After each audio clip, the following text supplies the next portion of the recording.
So, we're finally here. The penultimate chapter for My Hero Academia. There's a lot that I want to go over in this chapter, so I'm just gonna dive right into it because there is a lot. And I do mean a lot. Hey guys, how's it going? It is your boy, Manga Man Drew, and I'm here to do my second to last manga review for My Hero Academia Manga Chapter 429. And there's a fair amount that we need to go over in this chapter, going over the conversation that Deku has with Uraraka, whether or not they both confess their romantic feelings for one another, as well as potentially getting to see the fate of the new villain that was introduced in the last chapters of the epilogue. That and so much more will be discussed in this video. But before we do that, I want to go over a few things. For instance, one of the few things I want to go over is the fact that My Hero Academia has like two color pages.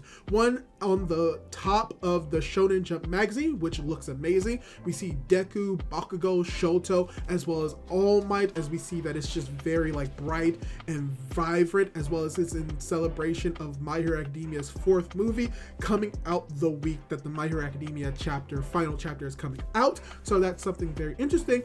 But even then, we do have the double page color spread celebrating when My Hero Academia is going to be releasing its final chapter, as we see the entire class of Class 2A, including Monoma, as well as Shinzo, Aizawa, and All Might, and how they're all smiling. They're all happy, and this is just a great way to celebrate the ending of My Hero Academia. So that was a very great moment. And with that, let's get into the review proper. And to start off with a sort of like immediate flashback of the one quote villain that we saw at the beginning or towards the beginning of this epilogue, where we get to understand where he's coming from and like why he's in this state, that he had a quirk that was completely different from his family's quirk, from his mother, from his father, very much in the same vein as Eri, and how because of how his quirk worked, he was locked up in the basement of his house, and his family pretty much mistreated him, abused him, literally sewed his mouth shut because he was crying so much, and then eventually abandoned him when all of Hero Society crumbled. And while this all happening, we do get the fact that the building that he was in collapsed, and he was eventually freed from that house. And this is most likely when Deku and Tomoe Shigaraki was having their initial battles, where everything was being destroyed, or potentially when Gigantomachia was running through the towns. I think this most likely happens during the second war, but when that happens, he gets freed, and as he's looking at everyone smiling, he's questioning like, why is everybody so happy while I'm so sad? And this is very interesting. This is kind of setting up the idea that this character is going to be the big bad of the final chapter, and that this is someone that the heroes are going to have to fight because he's a villain. However, towards the end of this chapter, Horikoshi kind of twists it on its head and gives us a different perspective for the role that this character is actually going to play. And we'll dive into that a little bit more, but let's get more into the focus of what many people were expecting from this chapter, the confession between Deku and Uraraka. And unfortunately, it's sad to say that it is not confirmed that Deku and Uraraka are a couple, which is very unfortunate. It's most likely going to be happening in the last chapter, especially with how this chapter is ending for what the next chapter is going to be. But what is very great is just the conversation that Uraraka has with Deku in this moment, where Uraraka is sad about the fact that she wanted to be a hero, but she was unable to like truly save Himiko Toga, and that we actually get the confirmation that Himiko Toga sacrificed her life to save Uraraka. And this is very important because we have to realize that when it comes to Himiko Toga, even though she's seen as a villain by society, they did not get to see her last moments. They were unable to see her actually being a hero that saved Uraraka. And this is very important because among all of the characters, all of the villains that were seen in the war, Himiko Toga was the one that kind of became a hero at the end. She literally did something that any other hero would have done, sacrificing her life to save someone else's. And while this is done for a little bit more selfish reasons on the side of Himiko Toga, this is something that has very much affected Uraraka. But it's not just that, it ties up Uraraka's entire story when it comes to repressing and pushing down her feelings, because as she's thinking about this and she's about to let the tears fall from her face, Deku just comes in and she immediately tries to hide it, because that's the type of character that Uraraka is. She is someone who would try to hide her emotions and try to put others before herself. Very similar to what Deku has done throughout the entire series. And this is something that Deku actually calls out when it comes to Uraraka, where he notices that the reasoning why she is here and that the reasoning why he came here specifically is because this is the location where he and Uraraka had that talk about Tomura Shigaraki and the villains, and that it's weird that they both want to save them, which is very interesting that with this conversation that they're having, they both come to a pseudo ideal that they've really failed to save the villains that they were trying to save. And to some extent they did save them, but they weren't able to do it fully, and that weight has been just crushing them the entire time, but it has been crushing Uraraka and Deku the most because they've been actively trying to hide it from their friends. And as we see that Uraraka is having this conversation with Deku, and Deku is revealing all of the times that Uraraka has helped him and how Uraraka has put others before herself, before her feelings, we get an actual confession. But it's not a love confession, but it's a confession that comes from Deku's heart, and it's that she has been his hero the entire time, and that he does not want to depend on her forever, and that as he begins to hold her hand, that is where the moment that Uraraka's tears begin to swell and fall. She is finally able to release the emotions that have been inside of her the entire time. She's finally able to express these repressed emotions as she feels guilt over the fact that she was unable to truly save Himiko Toga, and that what would happen if she had saved her earlier, or she didn't get stabbed, or all of these other things just going through her mind as she's crying and expressing them in front of Deku. And Deku confirms that he has very much similar ideals when it comes to Tenko, or as he refers to Tomura Shigaraki. And this is very interesting because the reason why most likely Deku uses Tomura instead of Tenko is that he has come to a realization that the Tenko that he saw inside of Tomura were one and the same, and that most likely the final words that Tomura spoke was of Tomura Tenko, the person that he tried to save, and that even though he tried his best, he was unable to succeed because Tomura still wanted to destroy until the very end. And that this weight has seemed to be weighing on Deku just as much as it has been for Uraraka, which is why we see Deku crying for the second time through this epilogue, and how he brings reference to a moment that All For One said about how the path that they're walking is just thorny, but he brings up the idea that as long as they're willing to reach out their hands, even in situations when it's none of their business, I'm sure of that, as it's cut off by the other students arriving here. And the reasoning why this is most likely cut off is because we're probably going to get the continuation of this speech later on in the future in the next chapter, which this chapter is kind of building to the idea that the next chapter we're going to get a flash forward into the future. Me personally, I had a theory and wanted to make a video about how I thought the final chapter was going to end, which is going to be with Deku fighting against this villain and eventually losing his quirk completely, but still redeeming himself by saving this new villain individual and then making up for his failures of unable to save Tomura Shigaraki. However, Horikoshi takes it in a way that I think is a little bit more interesting and better than what I thought and could have predicted. But yes, most likely this line stated by Deku is going to be continued later on in the next chapter to really tie into the idea, and most likely what he's saying, that if they're able to reach out a helping hand even in situations when it's none of their business, and how this may tie into what we get at the end of the chapter, the idea may be that they'll be able to end the cycle and prevent another Tomura or All For One from coming into existence, which, spoilers, kind of happens at the end of this chapter. But from there, we do get a very cute moment between the characters of Class 2A chiming in to try and help Uraraka in this moment. And something very interesting that I noticed while doing this is that we see Dark Shadow coming up, but we also see that Uraraka is actually floating in midair, meaning that as they were holding hands, Uraraka used her quirk on him, which is very cute, but we see all of the characters chiming in, wanting to understand like where Uraraka was, wanting to support her, wanting to show that they care for her, and even Froppy just saying like, you can express your feelings to me, as we just have this one moment where Bakugo is just telling Deku, hey, you still got the embers? And as everyone comes to a realization that Deku didn't tell him about the embers, and everyone is most likely like chastising him and like saying that he shouldn't have hid it from them, and that this is just Deku kind of going back on his old ways, but once again showing that they all cared, as we get the narration most likely from Deku saying that All for One, or should I say One for All, was finally completed by everybody working together in harmony to pretty much defeat the big bad.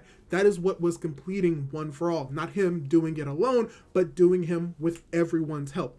Doing it with everyone's help, which is very fun. I'm glad that they did that. And this chapter is beginning to wind down. We get to see Aoyama's farewell party, as well as we get to see Monoma being even more smug than he typically is with the other members of Class 2A, most likely. We don't get to see really any of them in this chapter, but most likely they're all crowding around the bust of Monoma, where we get to see all of the other busts in front of UA, as well as we get to see Eri at Aoyama's farewell party, as we see her just singing her heart out, and it's just very happy and everybody enjoying themselves in this moment. And I think what is very interesting about this moment is that Eri's horn has not grown back, which may show that there are going to be lasting consequences from what happened after the war by just Eri doing what she did. But yeah, we're approaching the end of the chapter, where we do get something else interesting before I get into the real chunk of like what happened to that villain. Is he actually a villain? Is Deku actually going to fight him? Well, we're going to talk about that shortly,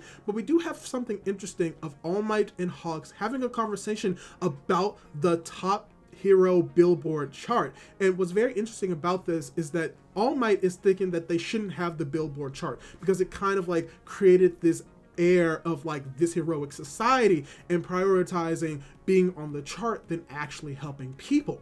But Hawks, on the other hand, is thinking that they need to kind of rephrase it in a different way, make it something different, take away what was flawed about it, but keep everything that was beneficial.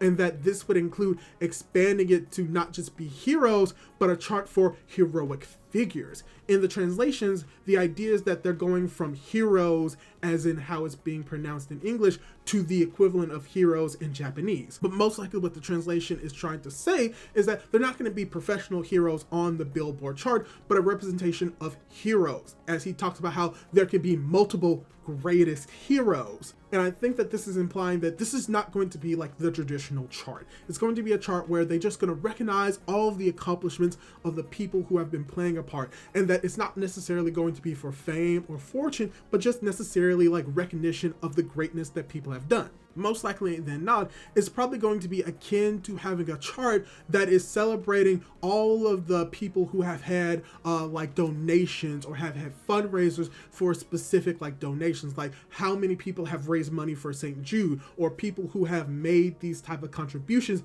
being recognized. It's going to be something along that aspect, most likely, just recognizing the accomplishments of the people, but not making it so that it's for profit. And also something else that I want to bring up is that in this moment, we do get to see All Might's eyes, but they are no longer darkened and shaded. And this could typically be the implication that he is not agreeing with what Hawks is saying in the moment, or it could be the implication that All Might is seeing like a brand new light. His eyes are not covered, they're not shaded anymore. He's able to see the world a lot more clearly, and this could be very much more symbolic than actually something to do with him not liking Hawk's idea. But yes, we come to the end of the chapter where we get to see the criminal villain, quote unquote, coming into the middle of the road. We see that he is about to activate his quirk. He sees that he cannot stand why everybody is so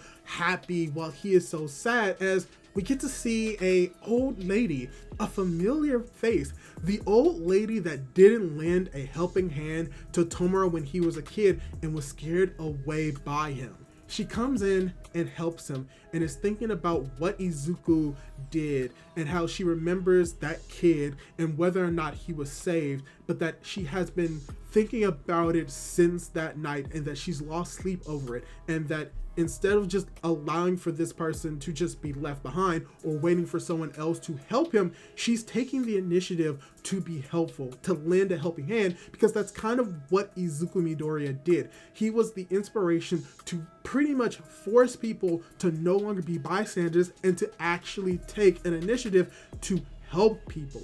And we see that she is going to make herself useful to try and help this individual because that's what they need. They need a helping hand. And that she's going to be stronger and that everything's going to be fine because she is here. Most likely a reference to the I am here made by All Might. Pretty much showing that heroes aren't just the ones that wears capes, but it's anyone that is willing to lend a helping hand to someone that needs help. And we see that most likely with this initiation, this individual who could have been the next All for One or Tomo Shigaraki is halted from becoming that figure. And that now they're going to approach a society based off Hawks' phrase and quote during his interactions with Endeavor right before the Hood fight, that they are going to have a society where heroes have time to spare. As we see Deku and Uraraka most likely see the situation and smile, hinting at they are possibly a couple at this moment. But yeah, I really liked how this chapter ended and what's going to most likely be in the next chapter, because we were all under the implication that this individual was a criminal, a villain, and is going to be someone that Deku is going to have to fight. But Horikoshi flips it on his head and is showing like, no, that's not what heroes are supposed to do all of the time. If you see someone that needs help, you should lend a helping hand, whether or not you're a professional hero or someone that is just randomly there that is available to help. And that's the thing. That's what I like about this. This is really showing that Hero Society is changing for a better, and one of the major flaws of Hero Society, people being bystanders, is now being addressed. And how most likely all of us just viewed this individual as just being a villain, like how we would have in the previous society, but now we have a clearer understanding that he's not just a villain, he's just a lost child that needed help in this moment, and he finally got that help. And that this could have prevented a lot more people from losing their lives down the road. But yeah, I really like this chapter. This chapter just really pulls on my heartstrings. I like the conversation that Uraraka had with Deku. I like how they were finally able to express their feelings towards each other in a way that could be considered romantic, or it's just really showing how much they've grown as people. I've even enjoyed the smaller snippets of Eri finally being able to sing in front of everyone, and even the implication that Hero Society is going to be changing for the better while keeping the things that kind of worked. And I can't wait to see where the next chapter is going to take me.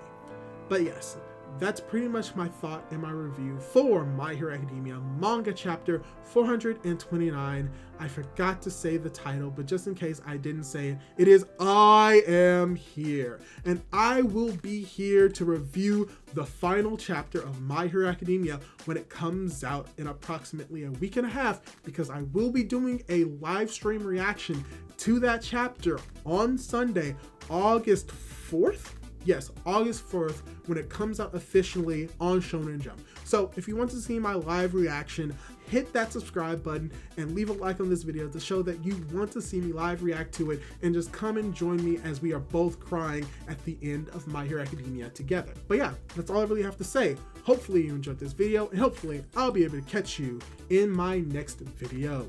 Goodbye!